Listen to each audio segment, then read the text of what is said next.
राधे राधे। रामायण में कई महत्वपूर्ण पात्र हैं, जिनमें से राम सीता प्रमुख हैं। लंकेश जितना बड़ा असुर था, उतना ही ज्ञानी था, जिसे सभी वेदों पुराणों का ज्ञान था। रावण के बारे में कई रहस्य ऐसे हैं जो अभी तक उजागर नहीं हुए हैं। वहीं देवी सीता की भक्ति तो पूरे जगत में पूजनीय है।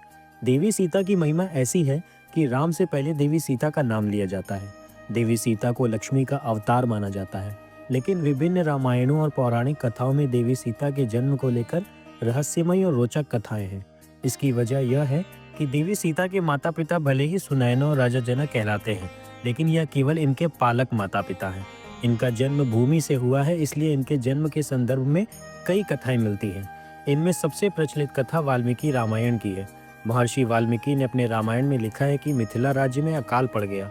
ऋषियों ने राजा जनक से यज्ञ का आयोजन करने के लिए कहा ताकि वर्षा हो। यज्ञ की समाप्ति के अवसर पर राजा जनक अपने हाथों से हल लेकर खेत जोत रहे थे। तभी उनके हल का नुकीला भाग, जिसे सीत कहते हैं, किसी कठोर चीज से टकराया और हल वहीं अटक गया। जब उस स्थान को खोदा गया तो एक कलश प्राप्त हुआ, जिसमें एक सुंदर कन्या खेल रही थी। राजा जनक ने उस कन्या को कलश से निकाला और उस कन्या को अपनी पुत्री बनाकर अपने साथ ले गए। निसंतान सुनैना और जनक की संतान की इच्छा पूरी हुई। हल के सीत के टकराने से वह कलश मिला था, इसलिए कन्या का नाम सीता रखा गया। देवी सीता से संबंधित एक अन्य कथा का उल्लेख अद्भुत रामायण में मिलता है।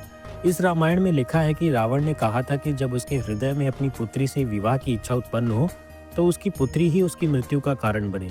इस संदर्भ में कथा का विस्तार इस तरह मिलता है कि गृहस्थमद नाम के ऋषि देवी लक्ष्मी को पुत्री रूप में पाने के लिए हर दिन मंत्रोच्चार के साथ कुश के अग्रभाग से एक कलश में दूध की बूंदें डालते थे। एक दिन जब ऋषि आश्रम में नहीं थे, तब रावण वहां आ पहुंचा और वहां मौजूद ऋषियों को मारकर उनका रक्त कलश में भर लिया।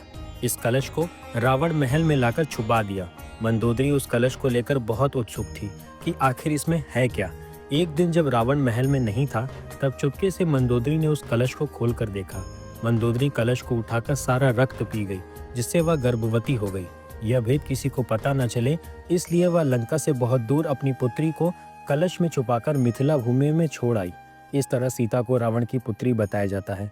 इस विषय पर आपकी क्या राय है, हमें कमेंट करके बताएं। ऐसी ही सनातन धर्म से जुड़ी रोचक कथाओं के लिए हमारे चैनल को सब्सक्राइब करें।